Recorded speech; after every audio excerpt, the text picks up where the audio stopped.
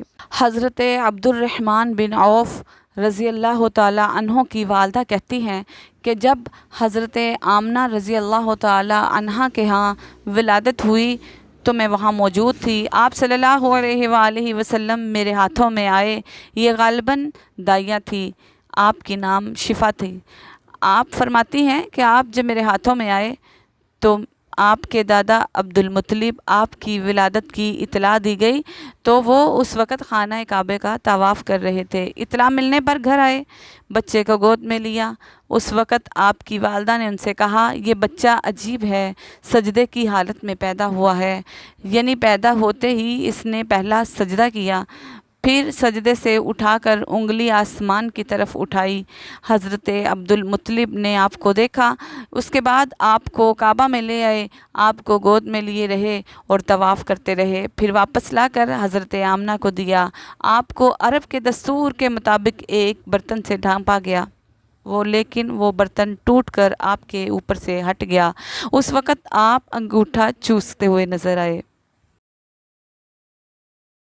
اس موقع پر شیطان بری طرح چیخا۔ تاریخ اسلام کے مطابق شیطان صرف 4 مرتبہ چیخا۔ پہلی بار اس وقت جب اللہ تعالیٰ نے اسے ملعون ٹھہرایا، دوسری بار اس وقت جب اسے زمین پر اتارا گیا، تیسری بار اس وقت جب حضور نبی کریم صلی اللہ علیہ وآلہ وسلم کی پیدائش ہوئی، اور چوتھی بار اس وقت جب نبی کریم صلی اللہ علیہ وآلہ وسلم پر سورۃ فاتحہ نازل ہوئی۔ اس موقع پر حضرت حسان بن ثابت رضی اللہ تعالی عنہ کہتے ہیں کہ میں 8 سال کا تھا، جو کچھ دیکھتا اور سنتا تھا اس کو سمجھتا تھا۔ ایک صبح میں نے یثرب یعنی مدینہ منورہ میں ایک یہودی کو دیکھا، وہ ایک اونچے ٹیلے پر چڑھ کر چلا رہا تھا۔ لوگ اس یہودی کے گرد جمع ہو گئے اور بولے، کیا بات ہے، کیوں چیخ رہے ہو؟ یہودی نے جواب دیا، احمد کا ستارہ طلوع ہو گیا ہے اور وہ آج رات پیدا ہو گئے ہیں۔ حضرت حسان بن ثابت رضی اللہ تعالی عنہ نے 60 سال میں مسلمان ہوئے تھے۔ 120 سال کی عمر میں انہوں نے وفات پائی۔ ایمان کی حالت میں 60 سال زندہ رہے، بہت اچھے شاعر تھے اور نبی کریم صلی اللہ علیہ وآلہ وسلم کی اپنے اشعار میں تعریف کیا کرتے تھے اور دشمنوں کی برائی اشعار میں کیا کرتے تھے۔ غزوہ کے موقع پر اشعار کے ذریعے مسلمانوں کو جوش دلاتے تھے۔ اسی بنیاد پر انہیں شاعر رسول کا خطاب ملا تھا۔ حضرت کعب احبار رضی اللہ تعالی عنہ فرماتے ہیں کہ میں نے تورات میں پڑھا کہ اللہ تعالیٰ نے حضرت موسیٰ علیہ السلام کو حضور نبی اکرم صلی اللہ علیہ وآلہ وسلم کی ولادت کے وقت کی خبر دے دی تھی، اور حضرت موسیٰ علیہ السلام نے اپنی قوم بنی اسرائیل کو اس کی اطلاع دے دی تھی۔ اس سلسلے میں انہوں نے فرمایا تھا کہ تمہارے نزدیک جو مشہور چمکدار ستارہ ہے، جب وہ حرکت میں آئے گا تو وہی وقت رسول اللہ صلی اللہ علیہ وآلہ وسلم کی ولادت کی پیدائش کا ہوگا۔ یہ خبر بنی اسرائیل کے علماء ایک دوسرے کو دیتے چلے آئے تھے۔ اس طرح بنی اسرائیل کو بھی حضور نبی کریم صلی اللہ علیہ وآلہ وسلم کی ولادت کا وقت یعنی اس کی علامت معلوم تھی۔ حضرت عائشہ صدیقہ رضی اللہ تعالی عنہا سے روایت ہے کہ ایک یہودی عالم مکہ میں رہتا تھا۔ جب وہ رات آئی جس رات حضور نبی کریم صلی اللہ علیہ وآلہ وسلم پیدا ہوئے، تو وہ قریش کی ایک مجلس میں بیٹھا تھا۔ اس نے کہا، کیا تمہارے ہاں آج کوئی بچہ پیدا ہوا ہے؟ لوگوں نے کہا، ہمیں تو معلوم نہیں۔ اس پر اس یہودی نے کہا، میں جو کچھ کہتا ہوں اسے اچھی طرح سن لو۔ آج اس امت کا آخری نبی پیدا ہو گیا، اور قریش کے لوگوں، میں تم میں سے، یعنی وہ قریشی ہے جس کے بارے میں بات کر رہا ہوں، اس کے کندھے کے پاس ایک علامت ہے، مہر نبوت۔ اس میں بہت زیادہ بال ہیں، گھنے بال ہیں، اور یہ نبوت کا نشان ہے، یعنی نبوت کی دلیل ہے۔ اس بچے کی ایک علامت یہ ہے کہ وہ 2 رات تک دودھ نہیں پیے گا۔ ان باتوں کا ذکر اس کی نبوت کی علامات کے طور پر پرانی کتب میں موجود ہے۔ علامہ ابن حجر نے لکھا ہے کہ یہ بات درست ہے کہ آپ نے 2 دن تک دودھ نہیں پیا تھا۔ یہودی عالم نے جب یہ باتیں بتائیں تو لوگ وہاں سے اٹھ گئے۔ انہیں یہودی کی باتیں سن کر بہت حیرت ہوئی تھی۔ جب وہ لوگ اپنے گھروں میں پہنچے تو ان میں سے ہر ایک نے اس کی باتیں اپنے گھر کے افرادوں کو بتائیں۔ عورتوں کو چونکہ حضرت آمنہ رضی اللہ تعالی عنہا کے ہاں بیٹا پیدا ہونے کی خبر ہو چکی تھی، اس لیے انہوں نے اپنے مردوں کو بتایا۔ جب اس یہودی عالم کو یہ پتہ چلا تو کہنے لگا، ذرا چل کر مجھے وہ بچہ تو دکھاؤ۔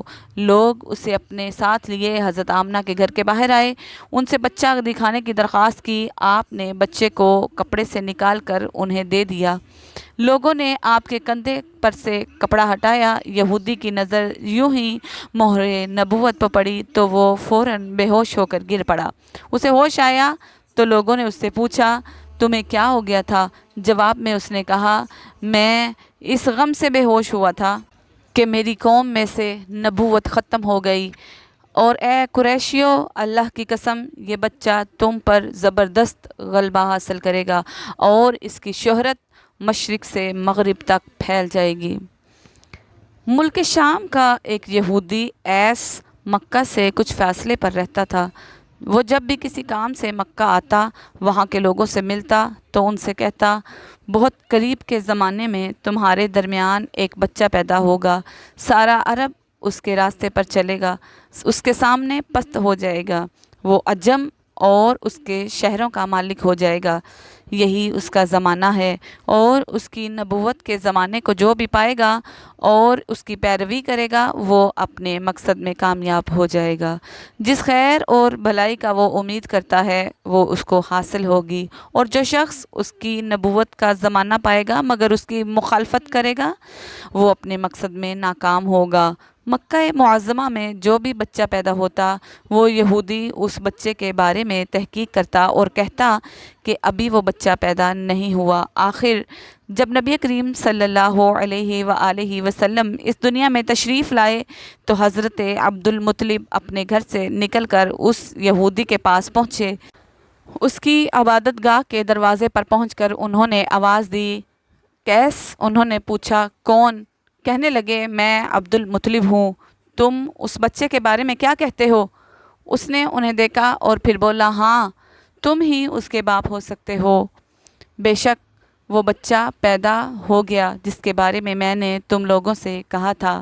وہ ستارہ آج طلوع ہو گیا ہے، اور اس بچے کی پیدائش کی علامت ہے، اور یہ علامت ہے کہ اس وقت اس بچے کو درد ہو رہا ہے۔ یہ تکلیف اسے 3 دن تک رہے گی اور اس کے بعد یہ ٹھیک ہو جائے گا۔ راہب نے جو یہ کہا تھا کہ بچہ 3 دن تک تکلیف میں رہے گا، تو اس کی تفصیل یہ ہے کہ آپ صلی اللہ علیہ وآلہ وسلم نے 3 دن تک دودھ نہیں پیا تھا، اور یہودی نے جو یہ کہا تھا کہ ہاں آپ ہی اس کے باپ ہو سکتے ہیں، تو اس سے مراد یہ ہے کہ عربوں میں دادا کو بھی باپ کہہ دیا جاتا تھا، اور نبی کریم صلی اللہ علیہ وآلہ وسلم نے ایک بار خود فرمایا تھا، میں عبد المطلب کا بیٹا ہوں۔ یہودی نے حضرت عبد المطلب سے یہ بھی کہا تھا، اس بارے میں اپنی زبان بند رکھیں، یعنی کسی کو کچھ نہ بتائیں، ورنہ لوگ اس بچے سے زبردست حسد کریں گے، اتنا حسد کریں گے آج تک کسی نے نہیں کیا، اور اس کی اس قدر مخالفت ہوگی کہ دنیا میں کسی اور کی اتنی مخالفت نہیں ہوئی۔ پوتے کے متعلق یہ باتیں سن کر حضرت عبد المطلب نے ایس سے پوچھا، یہ بتاؤ کہ میرے پوتے کی عمر کتنی ہوگی؟ یہودی نے اس سوال کے جواب میں کہا، اس بچے کی عمر 70 سال تک نہیں ہوگی، بلکہ اس سے پہلے ہی 61 یا 63 سال کی عمر میں وصال ہو جائے گا، اور اس کی امت کی عمر بھی اتنی ہی ہوگی۔ اس کی پیدائش کے وقت دنیا کے بت ٹوٹ کر گر جائیں گے۔ یہ ساری علامات اس یہودی نے گزشتہ انبیاء کی پیشن گوئی سے معلوم کی تھیں، اور سب بالکل سچ ثابت ہوئیں۔ قریش کے کچھ لوگ، عمر بن نفیل وغیرہ، ایک بت کے پاس جایا کرتے تھے۔ یہ اس رات بھی اس بت کے پاس گئے جس رات آپ صلی اللہ علیہ وآلہ وسلم کی پیدائش ہوئی تھی۔ انہوں نے دیکھا کہ وہ بت اوندھے منہ گرا پڑا ہے۔ ان لوگوں کو یہ بات بری لگی، انہوں نے اس کو اٹھایا، سیدھا کر دیا، مگر وہ پھر گر گیا۔ انہوں نے پھر اس کو سیدھا کیا، وہ پھر الٹا ہو گیا۔ ان لوگوں کو بہت حیرت ہوئی، یہ بات بہت عجیب لگی۔ تب اس بت سے آواز نکلی کہ یہ ایک ایسے بچے کی پیدائش کی خبر ہے کہ جس کے نور سے مشرق اور مغرب کے تمام گوشے منور ہو جائیں گے۔ بت سے نکلنے والی آواز نے انہیں اور زیادہ حیرت زدہ کر دیا۔ اس کے علاوہ ایک واقعہ یہ پیش آیا کہ ایران کے شہنشاہ کسریٰ کا محل گرنے لگا اور اس میں شگاف پڑ گئے۔ نوشروا کا یہ محل نہایت مضبوط تھا، بڑے بڑے پتھروں اور چونے سے تعمیر کیا گیا تھا۔ اس واقعہ سے پوری سلطنت میں دہشت پھیل گئی۔ شگاف پڑنے سے خوفناک آواز بھی نکلی تھی۔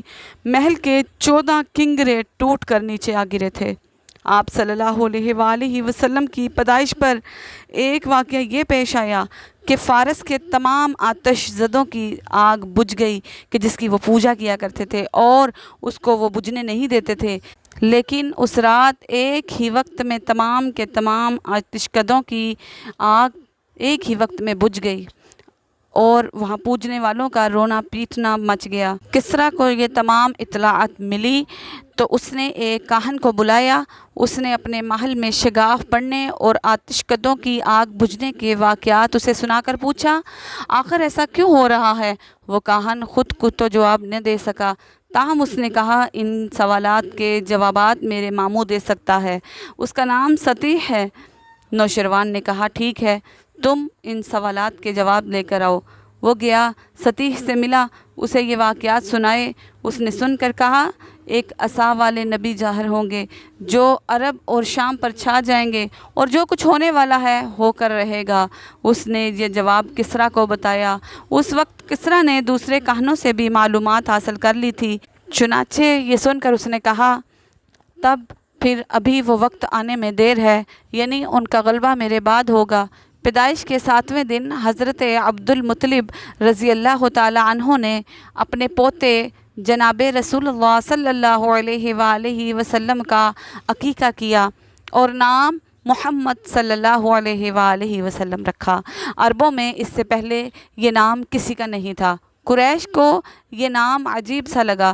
کچھ لوگوں نے حضرت عبد المطلب سے کہا، اے عبد المطلب، کیا وجہ ہے کہ تم نے اس بچے کا نام اس کے باپ دادا کے نام پر نہیں رکھا بلکہ محمد رکھا ہے، اور یہ نام نہ تمہارے باپ دادا میں کسی کا ہے اور نہ تمہاری قوم میں کسی کا ہے؟ حضرت عبد المطلب رضی اللہ تعالیٰ عنہ نے جواب دیا کہ میری تمنا ہے آسمانوں میں اللہ تعالیٰ اس بچے کی تعریف فرمائیں اور لوگ زمین پر اس کی تعریف فرمائیں۔ محمد کے معنی ہیں جس کی بہت زیادہ تعریف کی جائے۔ اسی طرح والدہ کی طرف سے آپ کا نام احمد رکھا گیا۔ احمد نام بھی اس سے پہلے کسی کا نہیں رکھا گیا تھا۔ مطلب یہ کہ ان دونوں ناموں کی اللہ تعالیٰ نے حفاظت کی اور کوئی بھی یہ نام نہ رکھ سکا۔ احمد کا مطلب ہے سب سے زیادہ تعریف کرنے والا۔ آپ احمد پہلے ہیں اور محمد بعد میں ہیں، یعنی آپ کی تعریف دوسروں نے بعد میں کی، اس سے پہلے آپ کی یہ شان ہے کہ آپ اللہ تعالیٰ کی سب سے زیادہ حمد و ثنا کرنے والے ہیں۔ اپنی والدہ کے بعد آپ نے سب سے پہلے صوبیہ کا دودھ پیا۔ صوبیہ نبی کریم صلی اللہ علیہ وآلہ وسلم کی چچا ابو لہب کی بھابھی تھی۔ ان کو ابو لہب نے آپ صلی اللہ علیہ وآلہ وسلم کی پیدائش کی خوشی میں آزاد کر دیا تھا۔ صوبیہ نے آپ کو چند دن تک دودھ پلایا۔ انہی دنوں حضرت صوبیہ کے ہاں اپنا بیٹا پیدا ہوا تھا۔ آپ کی والدہ نے آپ کو صرف 9 دن تک دودھ پلایا۔ ان کے بعد صوبیہ نے دودھ پلایا۔ پھر دودھ پلانے کی باری حضرت حلیمہ سعدیہ رضی اللہ تعالی عنہا کی آئی۔ یوں ہمارے پیارے آقا نبی کریم صلی اللہ علیہ وآلہ وسلم کی پیدائش کے بعد اماں حلیمہ ان کی دائی بنی۔ اللہ رب العزت سے دعا ہے کہ اللہ ہمیں اپنے پیارے نبی کریم صلی اللہ علیہ وآلہ وسلم کی محبت عطا فرمائے۔ آپ سے گزارش ہے، آپ کو اگر ہماری ویڈیو پسند آئی ہو، لائک، شیئر، سبسکرائب ضرور کیجئے۔ آپ کی دعاؤں کی طالب آپ کی بہن مریم۔